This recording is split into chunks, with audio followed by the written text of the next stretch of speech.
नमस्कार, भारत 24 देख रहे हैं आप। मैं हूं आपके साथ धीरेन्द्र अवस्थी। स्पेशल रिपोर्ट लेकर बिहार विधानसभा चुनाव के पहले चरण में मतदाताओं का जबरदस्त उत्साह देखने को मिला। सुबह से ही मतदान केंद्रों पर लंबी कतारें नजर आईं, जहां पर युवाओं से लेकर बुजुर्गों और महिलाओं तक ने अपने मताधिकार का प्रयोग किया। उम्मीद से कहीं ज्यादा मतदान दर साबित कर दिया है कि बिहार की जनता इस बार इतिहास लिखने के मोड में है। गर्मी, धूप और लंबी कतारों के बावजूद मतदाताओं का उत्साह कम नहीं हुआ।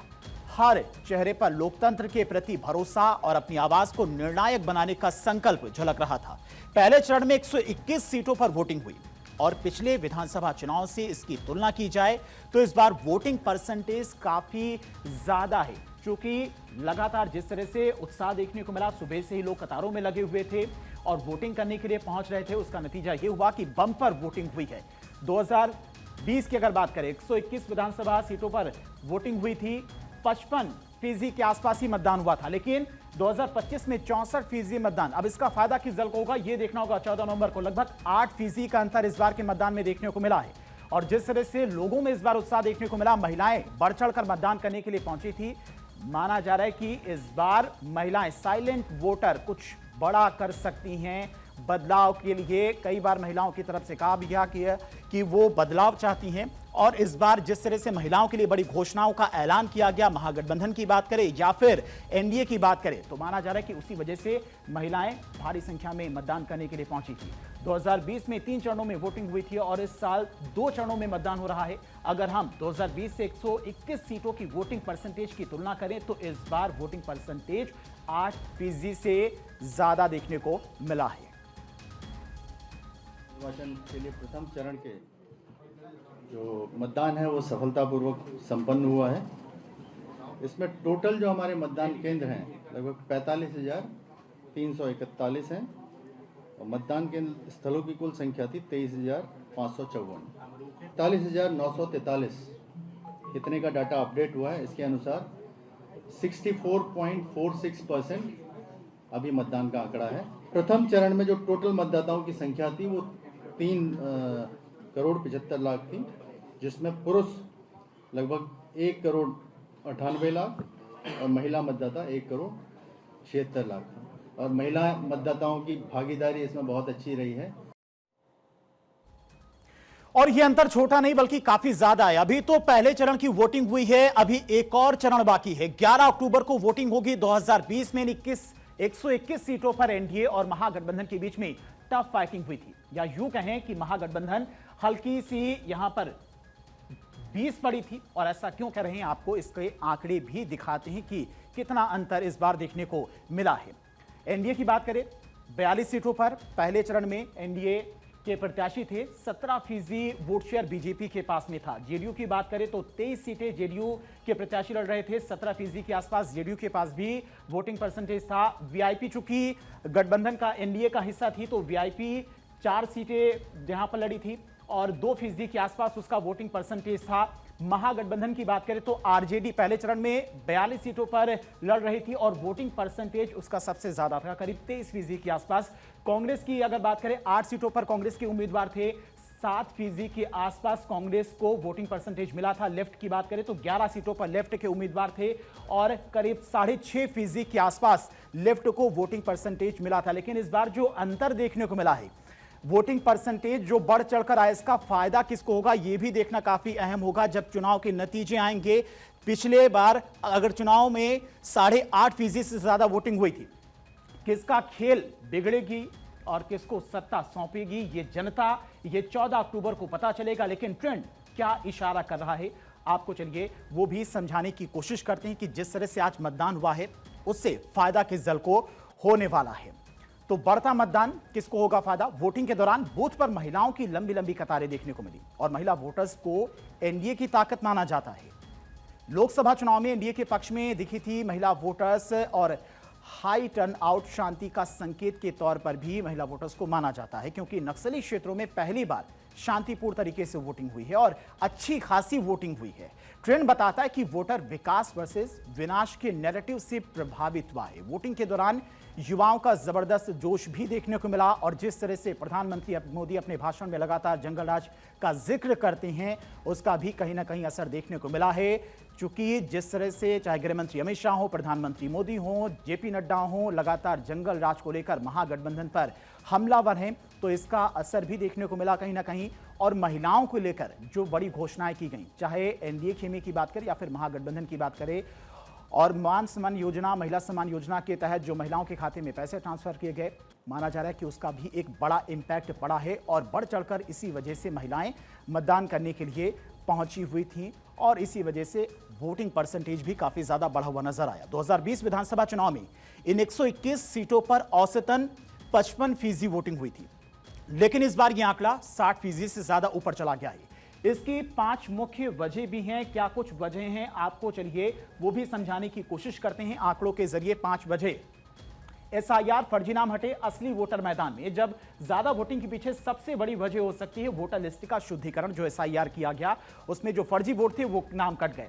एसआईआर के तहत लाखों फर्जी और डुप्लीकेट नाम को हटा दिया गया जो फर्जी तरीके से हर बार मतदान करते थे। नंबर 2 की बात करें, छठ पर घर आए प्रवासी वोटर, यानी कि छठ पर जो लोग वापस अपने घर पर आए थे वो रुके रहे मतदान के दिन को लेकर। करीब 2 करोड़ लोग रोजगार या पढ़ाई के लिए दूसरे राज्यों में रहते हैं, लेकिन छठ पर्व के मौके पर वो आए थे और मतदान था चूंकि 6 नवंबर को, तो वो घर पर ही रुके रहे और इस वजह से भी माना जा रहा है कि वोटिंग परसेंटेज काफी ज्यादा बढ़ा है। करीब 8% का अंतर आया 2020 की अगर तुलना करें 2025 से। तो ये दूसरी वजह मानी जा रही, क्योंकि काफी संख्या में लोग बाहर रोजगार के लिए जाते हैं बिहार से दूसरे राज्यों में। छठ महापर्व के चलते जब वो बिहार पहुंचे थे तो वो लोग यहीं पर रुक गए थे और 6 नवंबर को जब मतदान हुआ तो बढ़ चढ़कर उन्होंने मतदान किया। लाखों लोग अभी भी बिहार में ही टिके हुए हैं और इस बार बिहार में लाखों नए वोटर भी जोड़े गए हैं, यानी कि जो 18 साल से ऊपर हो गए हैं वो नए और युवा वोटर्स हैं और उसका भी असर देखने को मिला। तीसरी, युवा वोटरों में जबरदस्त उत्साह देखने को मिला, क्योंकि इस बार पलायन की बात की जा रही है, रोजगार की बात की जा रही है, शिक्षा की बात की जा रही है, तो युवा वोटर्स ने भी अच्छी खासी तादाद में वोटिंग की है। चौथा, क्लियर मुकाबला, कार्यकर्ताओं की लामबंदी। पिछले चुनाव में छोटे छोटे दलों की मौजूदगी थी और उसका असर भी कई दलों को नुकसान के साथ उठाना पड़ा था। इस बार के चुनाव में 2 गठबंधन अहम तौर पर मौजूद हैं, एक एनडीए और दूसरा महागठबंधन, यानी कि इन दोनों के बीच में ही लगभग सभी विधानसभा सीटों पर फाइट देखने को मिले। इसके अलावा जनसुराज जैसी नई ताकतों ने ट्रायंगुलर टक्कर बनाई, यानी कि त्रिकोणीय मुकाबला कई विधानसभा सीटों पर देखने को मिल सकता है। साफ मुकाबले की वजह से दोनों गठबंधन के कार्यकर्ता पूरी ताकत से एक्शन में भी दिखाई दिए, यानी कि जो दल थे वो ज्यादा बिखरे हुए नजर नहीं आए। लेकिन इस बार जो चुनाव था वो काफी ज्यादा क्लियर है। पिछले विधानसभा चुनाव के दौरान कोरोना महामारी का प्रकोप था तो उसका असर भी था कि कम मतदान हुआ था, लेकिन इस बार मतदान काफी ज्यादा बढ़ा है, क्योंकि 64% मतदान हुआ है और पिछली बार 55% के आसपास मतदान हुआ था। तो एक ये भी वजह बताई जा रही है। 2025 में कोरोना का प्रभाव था, लोग घरों से बाहर नहीं निकल रहे थे, डर था लोगों के मन में और इसी वजह से मतदान करने के लिए भी लोग बाहर कम निकले थे और माना जा रहा है कि ये एक बड़ी वजह हो सकती है कि अच्छी खासी तादाद में लोग बाहर निकले अपने घरों से और उन्होंने बढ़ चढ़कर मतदान किया। तो लगातार जिस तरह से वोटिंग परसेंटेज आ रहा है, पहले चरण में ज्यादा मतदान ने बिहार की राजनीति में नई हलचल पैदा कर दी है। लंबे इंतजार, तपती धूप और भीड़ के बावजूद मतदाताओं ने लोकतंत्र पर अपने अटूट भरोसे की मिसाल पेश की है। अब सबकी निगाहें इस पर टिकी हैं कि ये जोश किस दिशा में जाता है। सत्ता की बागडोर किसे मिलती है, जनता की उम्मीदें किसके वादों पर टिकती हैं, ये भी यहां पर काफी ज्यादा अहम हो जाता है, क्योंकि जिस तरह से लगातार मतदान हुआ और जहां पर मतदान हुआ वहां पर वोटिंग परसेंटेज भी काफी ज्यादा देखने को मिला और वोटिंग परसेंटेज का फायदा किसे होगा, किसे नुकसान होगा, ये भी आपको समझाने की कोशिश करते हैं, क्योंकि बिहार विधानसभा चुनाव का राजनीतिक संग्राम अब और दिलचस्प होता जा रहा है। पहले चरण का मतदान खत्म हो चुका है, अब दूसरी चरण यानी कि दूसरी लड़ाई अभी बाकी है। पहले चरण की 121 सीटों पर मतदान संपन्न हो चुका है और अच्छा खासा मतदान रहा, 64% के आसपास मतदान हुआ।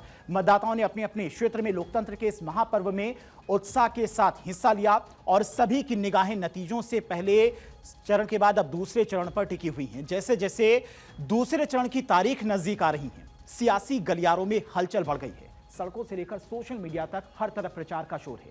कोई रैली में जनता से सीधा संवाद कर रहा है तो कोई डिजिटल प्रचार के जरिए मतदाताओं तक पहुंचने की कोशिश कर रहा है। चुनाव प्रचार के लिए सत्ता पक्ष से लेकर तमाम विपक्ष के दिग्गज इस वक्त मैदान में हैं। प्रधानमंत्री मोदी से लेकर तमाम जो दिग्गज हैं वो चुनाव प्रचार में जुटे हुए हैं और लगातार चुनाव प्रचार करते भी नजर आ रहे हैं और लगातार अपने अपने उम्मीदवार के पक्ष में वोटिंग करते भी दिखाई दे रहे हैं। इसके अलावा अब दूसरे चरण में कहां पर किस तरह की फाइट है वो भी आपको समझाने की कोशिश करते हैं। तो दूसरे चरण की अब लड़ाई है और काफी अहम है। नरेंद्र मोदी की तरफ से लगातार रैलियां की जा रही हैं। आज भी अगर नरेंद्र मोदी की बात करें 2 रैलियां की गई हैं। अमित शाह की तरफ से 3 रैलियां की गई। योगी आदित्यनाथ भी ताबड़तोड़ रैलियां करती नजर आ रही हैं। नीतीश कुमार ने 4 रैलियां की। तेजस्वी यादव की बात करें तो 17 रैलियां तेजस्वी यादव ने दूसरे चरण के लिए की हैं। राहुल गांधी भी लगातार मैदान में महागठबंधन के लिए प्रचार करते नजर आए। 2 रैलियां की गई। प्रियंका गांधी ने 3 रैलियां की हैं। तो दूसरे चरण के चुनाव प्रचार ने रफ्तार पकड़ ली है और अब तमाम दिग्गज इस वक्त मैदान में चुनाव प्रचार करते हुए नजर आ रहे हैं। इसी बीच प्रधानमंत्री नरेंद्र मोदी आज एक बार फिर चुनावी मैदान में उतरे और प्रधानमंत्री मोदी ने आज प्रदेश में 2 अलग अलग जनसभाओं को संबोधित किया, जहां पर उन्होंने केंद्र सरकार की योजनाओं का बखान किया, विपक्ष पर तीखे हमले बोले और महागठबंधन पर जमकर हमला बोलते प्रधानमंत्री मोदी नजर आए। लगातार जंगल राज का जिक्र प्रधानमंत्री मोदी की तरफ से किया जा रहा है। पीएम मोदी ने 3 जगहों पर जनसभाओं को संबोधित किया। फॉरबिसगंज, अररिया और भागलपुर में उनकी जनसभाएं हुई, जहां पर वो विपक्ष पर जमकर बरसते नजर आए। इसके अलावा प्रधानमंत्री मोदी कई और जगहों पर भी कल जनसभा करेंगे, यानी कि दूसरे चरण की अब फाइट शुरू हो चुकी है। तमाम दिग्गज मैदान में हैं। दोनों जगहों पर प्रधानमंत्री मोदी विपक्ष पर हमलावर दिखे। विपक्ष के कट्टा कल्चर का जिक्र एक बार फिर से प्रधानमंत्री मोदी ने किया और आरजेडी के शासनकाल को याद कर बताया कि कट्टा और क्रूरता इनकी पहचान बन गई है। प्रधानमंत्री मोदी की तरफ से लगातार जनसभाओं को संबोधित किया जा रहा है। कट्टा, क्रूरता, कटुता, कुसंस्कार, करप्शन और कुशासन, ये जंगल राज की पहचान बन गए और ये बिहार का दुर्भाग्य बन गया। और जनसभा में उमड़ी भारी भीड़ और मोदी के नारों के बीच में माहौल पूरी तरह से चुनावी रंग में रंग गया। प्रधानमंत्री मोदी ने अपने संबोधन में कहा कि बिहार ने बीते वर्षों में विकास की नई ऊंचाइयां छुई हैं और आने वाला चरण इस रफ्तार को और आगे बढ़ाएगा। वहीं विपक्ष पर तंज कसते हुए उन्होंने कहा कि जिन्होंने बिहार को पीछे ढकेला वे अब नए वादों की बात कर रहे हैं। प्रधानमंत्री मोदी आज एक बार फिर से आरजेडी के जंगल राज को उन्होंने याद किया और महागठबंधन पर निशाना साधा। प्रधानमंत्री मोदी की तरफ से लगातार विपक्षी खेमे को घेरा जा रहा है। सुनिए प्रधानमंत्री मोदी ने क्या कुछ कहा है। बिहार में जंगल राज की सरकार 1990 से लेकर 2005 तक 15 साल ये जंगल राज ने बिहार को तबाह कर दिया।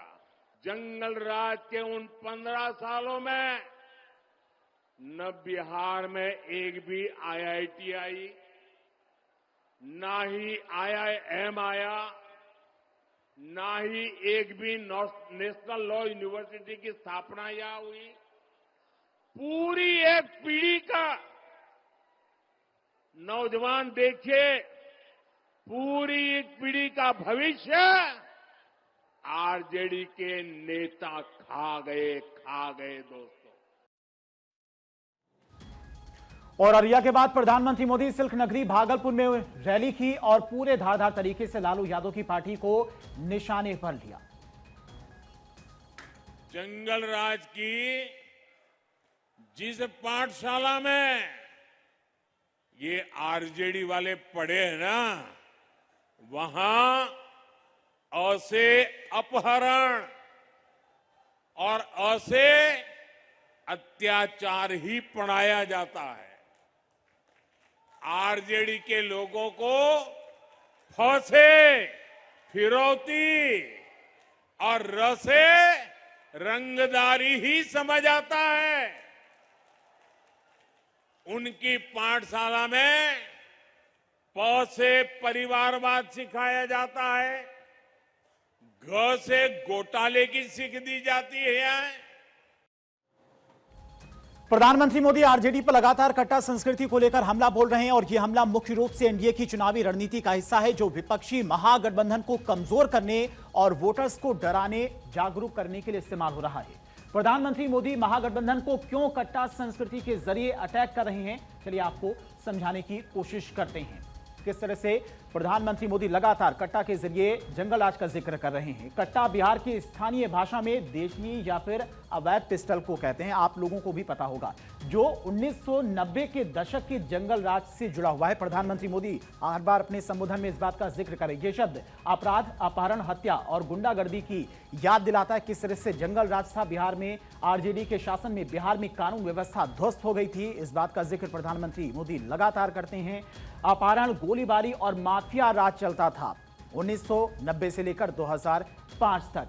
प्रधानमंत्री मोदी की तरफ से जंगल राज को लेकर लगातार महागठबंधन पर हमला बोला जा रहा है और पीएम मोदी इसे कट्टा, क्रूरता, कटुता, कुशासन और करप्शन के रूप में पेश करते हैं, जो आरजेडी की पहचान बताते हैं। 30 अक्टूबर को मुजफ्फरपुर में रैली कर प्रधानमंत्री मोदी ने 5K के जरिए विपक्ष को निशाने पर लिया था और उसके बाद हर रैली में पीएम मोदी आरजेडी के कट्टा कल्चर को लेकर निशाना साध रहे हैं और प्रधानमंत्री मोदी की तरफ से लगातार कट्टा संस्कृति के जरिए हर रैली में इस बात का जिक्र किया जाता है। मुजफ्फरपुर में 6 बार उन्होंने अपने संबोधन में कट्टा का जिक्र किया, जंगल राज का जिक्र किया।